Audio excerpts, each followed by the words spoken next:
तो आज अपन कर रहे हैं क्वेश्चन नंबर 1 सितंबर 24 एफएम के डिस्क्रिप्टिव क्वेश्चन के। ठीक है, फर्स्ट क्वेश्चन में लिखा हुआ है following information for the year 23-24 of two companies N limited and C limited are as under equity share capital given है, डेप्ट गिवन है, fixed cost, combined leverage, financial leverage. ये डेटा आपको गिवन है। 3 चीज़ें पूछी है, कंट्रीब्यूशन निकालना है, margin of safety and sales निकालना है। ठीक है, तो ये तो आपको पता चली गया, ये लिवरेज का है क्वेश्चन। ठीक है, लिवरेज दे रखा है इतना, तो आपको पता चली गया होगा। तो आइए देखते हैं इस क्वेश्चन का सॉल्यूशन कैसे होगा। जब भी लिवरेज से एग्जाम में क्वेश्चन आए, आपको एक फॉर्मेट बता देता हूँ, वो आपको हमेशा बनाना है। Sales minus variable cost, contribution minus fixed cost, EBIT। ठीक है, फिर इंटरेस्ट हो तो और बढ़ा सकते हो। ठीक है, तो ये अपने पास आता है कंट्रीब्यूशन माइनस फिक्स्ड कॉस्ट। ठीक है, इस फॉर्मेट के अकॉर्डिंग अपन चलेंगे, आंसर 1 मिनट में आ जाएगा। कंट्रीब्यूशन निकालना है दोनों कंपनी का। ठीक है, कंट्रीब्यूशन का क्या फॉर्मूला होता है, सेल्स माइनस वेरिएबल कॉस्ट। क्या इधर सेल्स दे रखा है, क्या वेरिएबल कॉस्ट है, नहीं दे रखा, तो अब अपन को दूसरा फॉर्मूला यूज़ करना पड़ेगा। ऑपरेटिंग लेवरेज का फॉर्मूला होता है कंट्रीब्यूशन डिवाइडेड बाय EBIT। ये अपने पास होता है जिससे अपन कंट्रीब्यूशन निकाल सकते हैं, पर ना ऑपरेटिंग लेवरेज दे रखा है ना EBIT दे रखा है। तो क्या करते हैं, पर इसके लिए कंबाइंड लेवरेज और फाइनेंशियल लेवरेज दे रखा है। कंबाइंड लेवरेज का फॉर्मूला होता है अपने पास operating leverage into financial leverage. Combined leverage है एक कंपनी का 8, एक का है 4.5। ऑपरेटिंग लेवरेज अपन को निकालना है इंटू फाइनेंशियल लेवरेज 2 और 1.5। बस आपको फॉर्मूला पता होना चाहिए, आंसर अपने आप आ जाएगा। दोनों कंपनी के आगे अपने पास ऑपरेटिंग लेवरेज एक का या 4, एक का या 3। कंट्रीब्यूशन आपको निकालना है EBIT के लिए अब अपन क्या कर सकते हैं, कैसे निकालता है EBIT, contribution minus fixed cost. Contribution अपन को निकालना है, क्वेश्चन ने खुद ने बोल दिया, तो बचा क्या, फिक्स्ड कॉस्ट दे रखा है 3 लाख एंड 3,36,000। अब EBIT को अपन कैसे लिख सकते हैं, कंट्रीब्यूशन माइनस फिक्स्ड कॉस्ट, तो ये अपने पास हो जाएगा कंट्रीब्यूशन माइनस फिक्स्ड कॉस्ट। तो 4 = C माइनस फिक्स्ड कॉस्ट की वैल्यू दे रखी है, वैल्यू पुट कर दो। 4C minus 12 lakh, cross multiply कर रहे हैं, =C, 3C = 12 लाख। यहाँ से C की वैल्यू आ जाएगी 4 लाख। कंट्रीब्यूशन आ गया, एक का है अपने पास, 2 कंपनी है। ठीक है, 2 कंपनी, एक का क्या है, एक का ऑपरेटिंग लिवरेज अपने पास आया था 3। Same formula, contribution minus fixed cost, value है 3,36,000।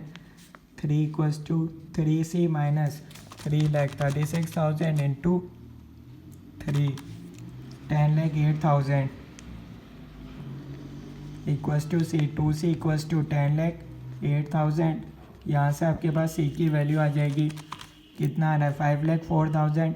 सब आपको फॉर्मूले पता होने चाहिए। अगर आपने मेरी वीडियोस देखी हो तो आप देख सकते हैं, मैंने आपको ICAI के मॉड्यूल के क्वेश्चंस करा रखे हैं, वहाँ मैंने आपको पूरा फॉर्मेट बता रखा है। ठीक है, बाकी क्वेश्चन बहुत आसान है अगर आपने ध्यान से समझा होगा तो। कंट्रीब्यूशन आ गया, पहला पार्ट सॉल्व हो गया। मार्जिन ऑफ सेफ्टी निकालना है, तो मार्जिन ऑफ सेफ्टी अब आप देखिए क्या क्या चीज़ें अपने पास दे रखी है। ठीक है, फिर अपन निकालते हैं मार्जिन ऑफ सेफ्टी। अब मार्जिन ऑफ सेफ्टी के लिए एक फॉर्मूला आपकी बुक में दे रखा है, operating leverage = 1 divided by margin of safety. ये क्वेश्चन इसी पर बेस ICAI मॉड्यूल का क्वेश्चन है, वो मैंने करवाया, आप प्लेलिस्ट में देख सकते हैं, उसमें ये सेम फार्मूला यूज़ हुआ है और एग्ज़ाम में भी सेम आया है। ऑपरेटिंग लेवरेज दोनों कंपनी का है 4 और 3, 1 divided by margin of safety, दोनों कंपनी का अपन निकाल रहे हैं। मार्जिन ऑफ सेफ्टी आ जाएगा 1 डिवाइडेड बाय 4% में चाहिए इंटू 100, 25%, और यहाँ आ जाएगा 33.33%। नेक्स्ट पार्ट में बोला है सेल्स निकालो। सेल्स के लिए क्या वेरिएबल कॉस्ट दे रखा है, क्या नहीं दे रखा,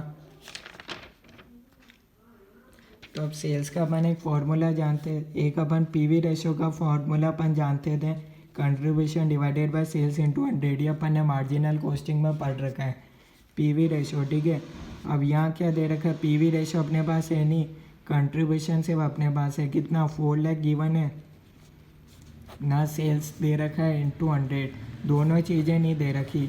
एक को या तो अपन को अज्यूम करना पड़ेगा कोई नंबर पीवी रेशो या अज्यूम करना पड़ेगा, क्योंकि यहाँ अपन सेल्स नहीं निकाल सकते अगर वेरिएबल कॉस्ट होता, क्योंकि ऑपरेटिंग लिवरेज का भी फॉर्मूला होता है कंट्रीब्यूशन डिवाइडेड बाय ईबीआईटी। यहाँ वेरिएबल कॉस्ट भी गिवन नहीं है, तो इस तरीके से तो अपन निकाल नहीं सकते। तो इसको अज्यूम कर रहे हैं। दो तरीके हैं, एक तो इससे निकाल लो सेल्स माइनस वेरिएबल कॉस्ट, यानी कि वेरिएबल कॉस्ट होता तो अपन इसमें ये कर लेते ही अपने पास सेल्स आ जाता। अब अपने पास एक ही ऑप्शन रह गया जो अपन ने मार्जिनल कॉस्टिंग में पढ़ा। अब इसको आपको कोई सा भी नंबर अज्यूम करना पड़ेगा पीवी रेशो में। तो ये आपके पास पीवी रेशो हो गया 30% कंट्रीब्यूशन डिवाइडेड बाय सेल्स, तो इसका आप लिख दो 4 लाख का 30%, यह आपके पास आएगा 13,33,333। ठीक है, ये तो अपन ने निकाला किसका, जिसका कंट्रीब्यूशन था 4 लाख। अपने पास है दूसरी कंपनी का निकालना है, सी का, एस सेल्स है ये, इसको कुछ भी नंबर मान सकते हो 30% 50%, कुछ नहीं दे रखा। 5,04,000 डिवाइडेड बाय 30% 16,80,000। यहाँ सेल्स अपन एग्जैक्ट वैल्यू नहीं निकाल सकते, अपन को पीवी रेशो कुछ मानना पड़ेगा, अदरवाइज क्वेश्चन सॉल्व हो ही नहीं सकता। तो ये इस क्वेश्चन का सॉल्यूशन। कोई डाउट है तो आप कमेंट्स के अंदर बता सकते हो। ओके, और भी कहीं आपको एफएम में डाउट आ रहा है तो आप बता सकते हो, मैं आपको उसका सॉल्यूशन प्रोवाइड कर दूंगा ऐसे ही मॉड्यूल के। अगर किसी क्वेश्चन में अगर आपको डाउट है तो